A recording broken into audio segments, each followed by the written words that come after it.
So this is our first day that's been back above freezing since we put the buckets out, and we're actually checking to see what we have. It looks like the syrup is running again. If you missed the first video, go back and check it out and you'll get to see the fun that we had when we put these out and the day after. So we're not waiting until the buckets get full because we don't want them to overfill, because the temperature for the next few days is supposed to be in the 50s. But you can see it's not a difficult process to take them down, empty them, put the hose back in, and then move on to the next one.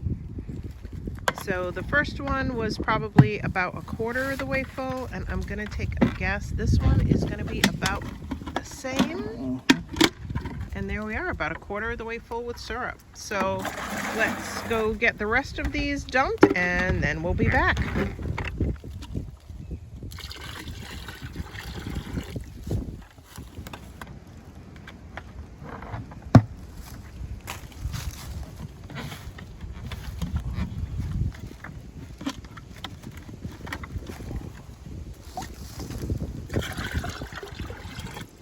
So we're using our extra large canner, our graniteware canner for this, and we have a strainer with a tea towel, and we're just pouring the maple sap through the tea towel to get any initial debris that may have gotten into it, either from the buckets or while we were pouring, into our big canner. Now we got about 4 gallons out of the first 6 buckets. So this is round 1, and then we've got to go empty the rest of the buckets. So we've got that strained through, and we're going to move this over onto the wood cook stove, which we have going today. And here, now we can get this started while we go out and collect from the rest of the buckets. So that's the bucket we left off on, which was bucket number 6. And our next bucket's down there, and we could see that that was about 3/4 full, so we wanted to dump. So we're gonna walk, and I'll explain why we're doing this on the wood stove. We've got high wind advisories and potential for rain today. Normally the best way to do this is over an open fire. Here we come up to the next one. Outdoors, it's going to take us a lot longer to do this on the wood cook stove, but since we have it going anyway and we really can't do this outside today, it's going to be the next best thing, so we'll just have to be patient. So we're gonna get these dumped. Let's see what we've got in this first one. And yeah, it's about 3/4 full. So let's get the rest of these filled up and we'll be back in a minute. So last but not least, we're on to that 10th bucket.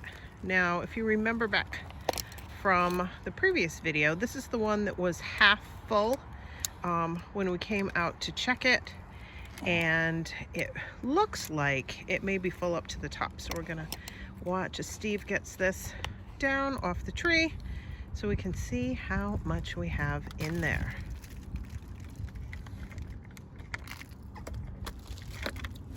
Oh yeah. Oh yeah, the sap's coming out the top of the bucket. So this is definitely... We'll be checking twice a day at this point. Yep, you can see there's still some ice in the top. Now some people throw the ice away. Ooh, we're just gonna leave it in there. So our 5-gallon bucket is again almost full. So we probably have 8 or so, and you can see that this is just dripping like crazy already. So we're gonna get that back in the bucket, and we'll come back out later this afternoon if the weather holds, so we can check on these again. So we've got about 4.5 gallons in the second bucket. We're using a second canning pot for this, using the same tea towel. Just gonna strain it through to get any little bits of debris that you can see that piece floating there. So we wanna get that out before we cook it off. And we're gonna do the 2 pots for a couple reasons. One, it wouldn't all fit in one pot.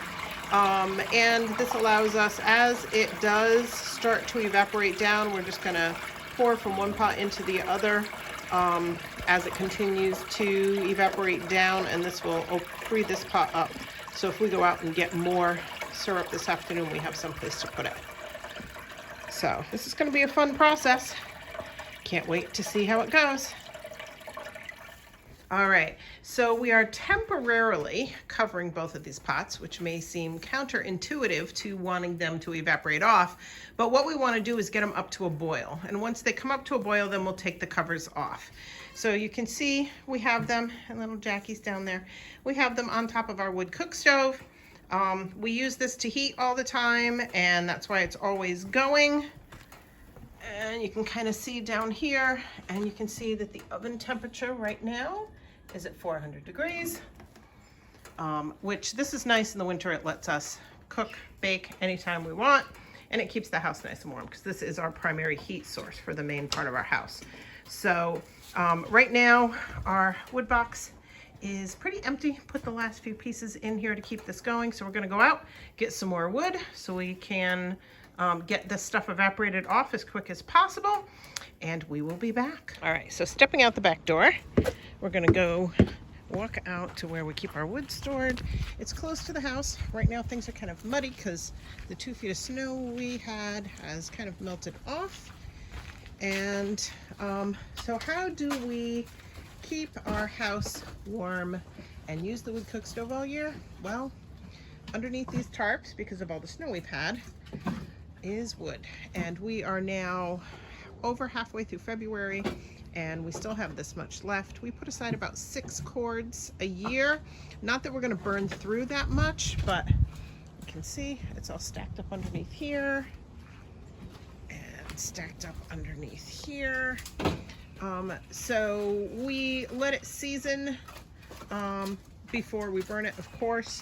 And Steve's got his little homemade wood carrier that he's going to take in, and I'll follow him in just a minute. But we season the wood. Whatever we don't burn in our initial year, we burn the following year. So we have our pallets that the wood is kept on. I have my little cart because I'm not as strong as Steve, so I can't carry that much in at a time. And let's go in and get back to getting that stove burning nice and hot so we can burn off that sap. All right, I don't know if you can hear what I hear. I'm gonna lift the cover off. Our first pot is starting to come to a boil, so we're gonna take the cover off so that that can evaporate. The second pot, I don't think has come to a boil yet. Not yet, so we're gonna put the cover back on and leave the cover on that one till it comes up to a boil. But we've got the first pot at a boil, and we're just gonna let this go and see what happens.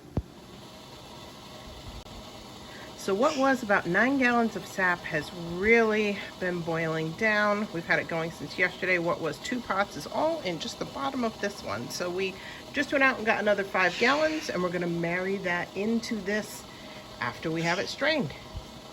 So we're pouring in what we've strained into the pot, and we're going to be keeping this going.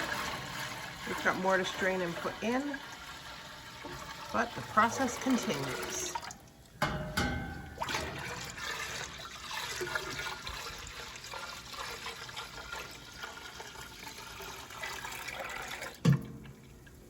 So that's the last of the 5 gallons we picked up this morning, poured into the big pot on the stove, which we have going nice again this morning, and we're going to bring that back to a boil and keep it going. So the syrup has boiled down quite a bit, and we're now checking the temperature. We are at about 204 degrees. We need to get it up to 219 at a boil, so we're going to go a little bit longer and we'll be back.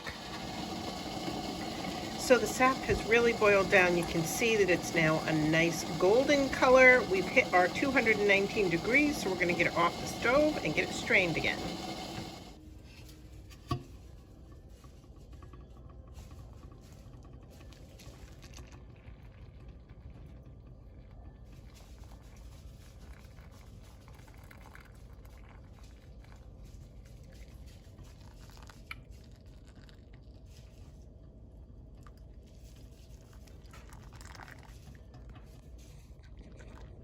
We're just straining this through a tea towel down into a big measuring cup, glass measuring cup, since we don't have any of the fancy syrup strainers. You can see the syrup through the steam running down into the measuring cup, through the cloth. Get any last little bit of sediment or any kind of stuff that shouldn't be in it. Let's take a quick look. It's still draining down. So let's let this finish draining and we'll be back in a minute. So our first 15 gallons of maple sap has turned into about a quart of maple syrup. So the color is absolutely awesome. It's this beautiful golden color. There you go. And the house smells absolutely amazing. Steve has already tried some and given it his seal of approval. So, yep, we're gonna get this poured off into the jars and we'll be back in just a sec. So we have our quart of syrup all jarred up. We have 3 bottles that are ready to go onto the pantry shelf as soon as I get them labeled. We have 1 left that we're gonna keep out to use, and Steve is already talking about having pancakes for breakfast tomorrow, so I definitely know he likes it. So this has been a great adventure for us as our first time making syrup.